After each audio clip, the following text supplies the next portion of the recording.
Një aksident rrugor ka ndodhur pranë portit të jahteve në Orikum.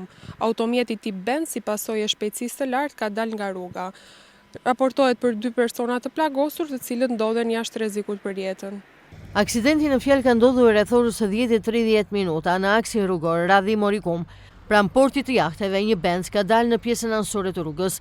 Mësohet se shkak për aksidentin ishte shpejtësia e lartë e mjetit Benz në kthesën në të dalë të Orikumit. Benzi ka goditur fillimisht një bordurë anësore betoni. Për shkak të shpejtësisë të normave të lejuara ka fluturuar përtej bordurës, por edhe përtej një kanali kullues që ishte aty pranë. Automjeti Benz më pas ka goditur murin anësor të portit të jahteve.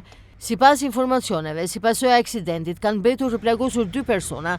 Të plagosur janë shtetësja me inicialet KS si dhe një 16 vjeçar me inicialet DM.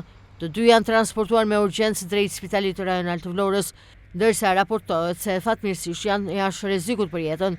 Dëmet materiale në automjetin tip Benz janë të konsiderueshme, ku automjeti ka dalë jashtë funksionit totalisht.